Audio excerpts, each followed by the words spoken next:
이중구를 검거하고 보니까 네. 그의 정체가 정말 충격적이었습니다.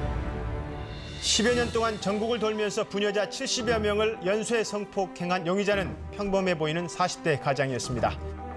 이 시대의 연쇄 성폭행범은 평범한 40대 남자였습니다.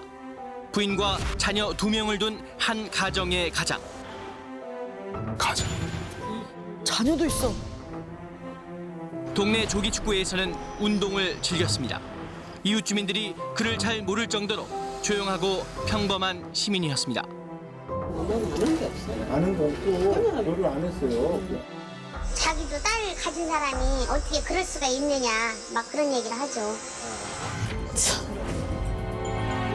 직장 생활도 성실했습니다. 이 씨가 10여 년 가까이 근무한 택시회사의 동료들은 그를 매우 성실한 사람으로 기억했습니다.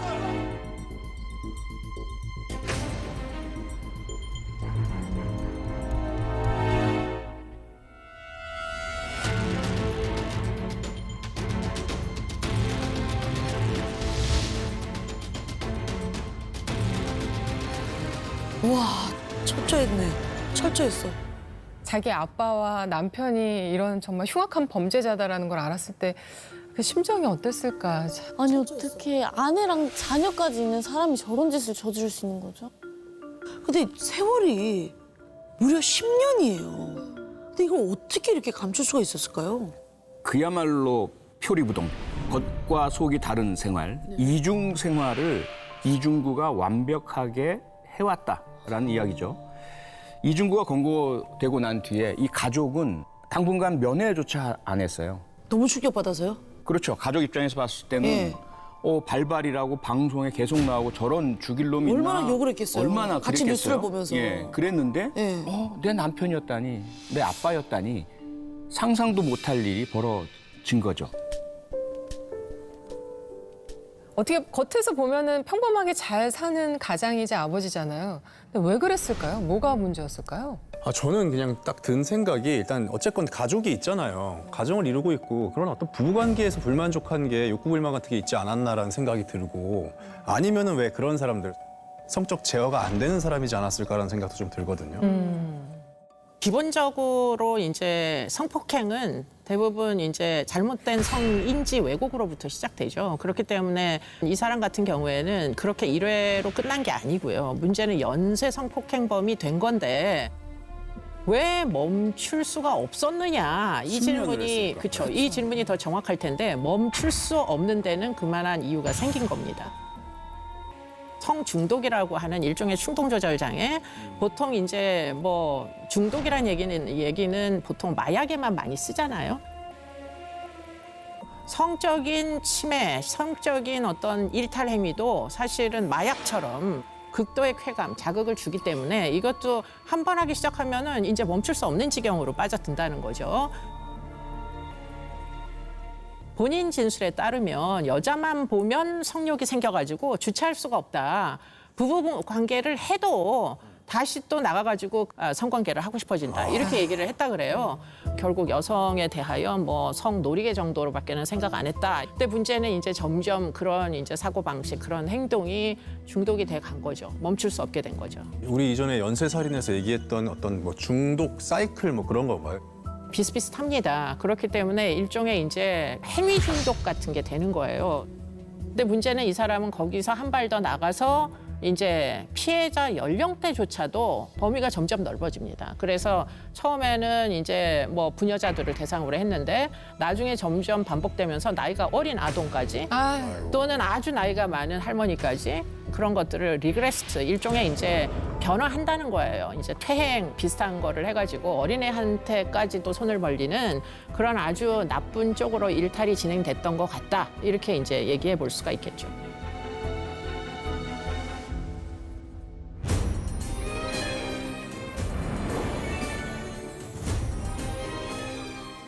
저는 생각이 다릅니다. 성범죄라고 해서 반드시 성욕구, 성충동 문제 때문에 발생한다? 이렇게 볼 수는 없어요. 이중구뿐만이 아니고요. 네. 지난번에 우리가 다뤘던 강호순, 네. 또 미국의 테드 번디, 뭐 이춘재 이들 다 얼마든지 성관계를 할 수 있는 파트너가 있는 사람들이었어요. 뭔가 또 다른 이유가 있다는 거네요. 범죄 심리학적으로 보자면 남성성의 훼손 이런 표현을 쓰거든요. 남성성. 그렇잖아요. 사실 우리가 어렸을 네. 때부터 아이들에게 남자아이들한테 요 남자가 뭐 이런 말을 그런 쓰고 말 많이 듣- 울면 안 맞아요. 돼라든지 네. 남자가 이거밖에 못해? 뭐 그렇죠. 이런 거 있죠. 남자의 특성, 남성성에 대한 어떤 정해진 그 내용을 강요하거든요.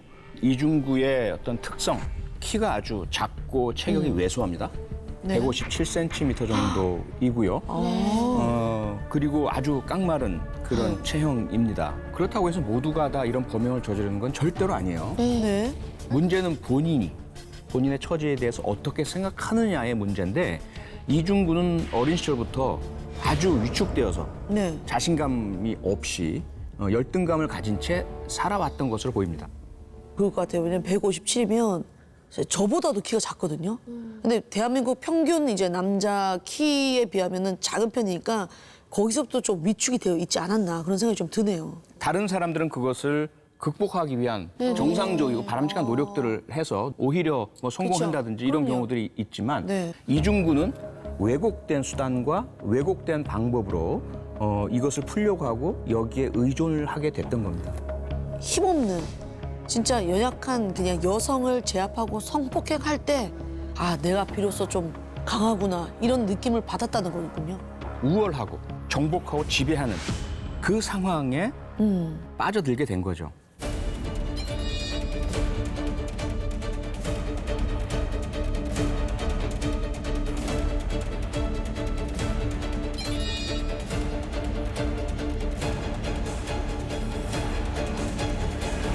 이중구가 왜 이런 괴물이 됐는지 알기 위해서는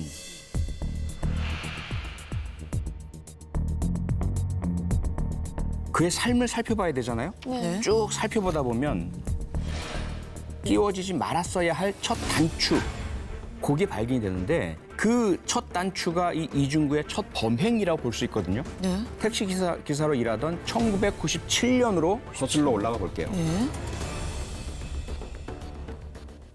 처음에 이 피의자가 택시 를 하면서 이제 술 취한 유흥업소 아가씨들을 태우고 가다가 자기는 정상적으로 이제 갔는데 목적지까지 이 아가씨들이 뭐 요금이 더 나왔다. 왜 돌아와서 왔느냐.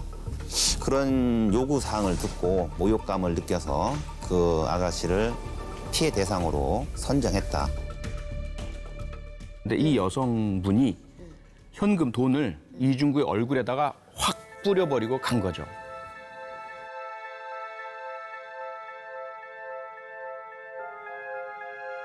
다른 택시 기사분이라면 뭐 저런 그렇죠. XX가 다 있어. 기분 더럽지. 기분 네. 더럽지만 이게 뭐 범행으로 이어지진 않죠. 그렇죠. 그리고 돌아서서 아유 내가 참아야지 뭐 네. 이렇게 이제 해소하실 거예요. 이중구는 전혀 달랐어요. 꼭 앙심을 품고 있다가 며칠이 지난 뒤에 네. 집을 알게 됐잖아요. 최종 목적지 내려줬으니까 그 집으로 찾아가서 오 마이 갓. 성폭행을 합니다. 와. 이게 바로 이중구의 첫 번째 범행이었어요. 시작이 이렇게 되는 거예요? 근데 이해가 안 되는 게 왜 우리가 살다 보면은 누군가로부터 어떤 상처나 모욕 같은 건 사실 종종 받잖아요. 있는 일이잖아요. 근데 그걸 어떤 보복 심리로 막 찾아가서 그런 이 끔찍한 일을 했다는 게 저는 이게 도저히 이해가 안 되죠. 되거든요. 근데 네. 한술 더 뜨는 말을 수사기관에서 진술해서 했다고 합니다. 그래서 한술 더 뜨는 말이 뭐냐.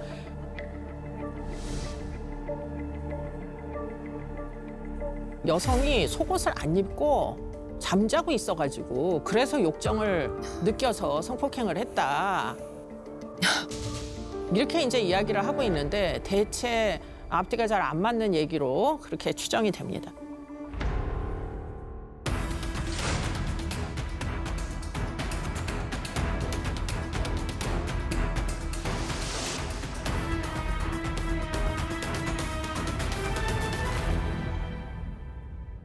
분명히 이중구의 그 성장 배경이나 환경에서 좀 기인한 부분이 있겠네요. 네, 저는 분명히 그렇다고 봅니다.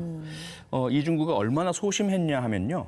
조기 축구를 했다 그랬잖아요. 네. 조기 네, 축구를 네, 한 10년 동안 했는데 같은 조기 축구 회원들하고 어울리질 않았어요.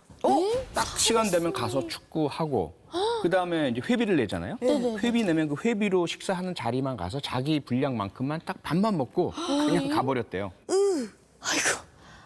바로 거기서 이제 이중구의 문제가 포착이 되는데요. 네. 대인 관계에 심각한 문제가 있다는 것이 확인이 되는 거죠. 이중구가 성폭행을 하면서 피해자에게 네. 반복적으로 강요했던 말이 있어요. 말? 예, 말을 시켰어요. 예, 어떤 말이요? 꼭 껴안아달라.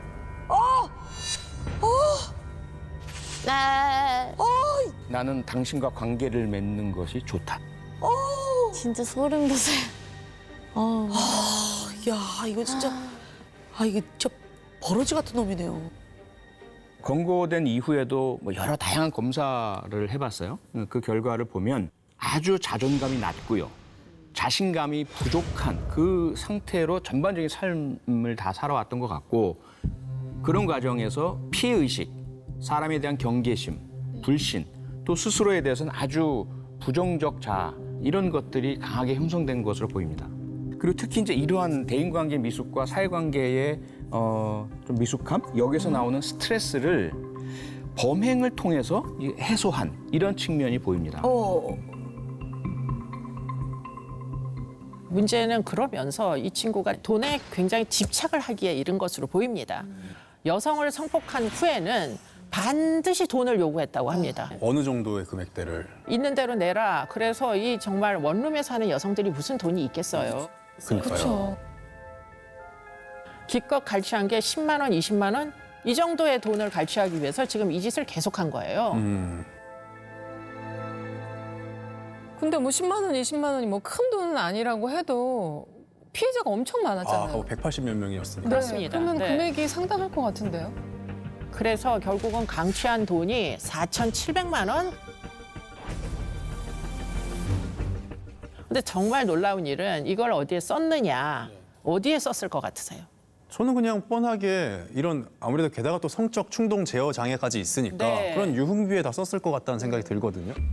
그런데 그게 아니고요. 네. 이중구는 매우 다른 면모를 또 지녔던 게 전부 저금을 했다 그래요. 네? 정말 쇼킹한 얘기죠. 예.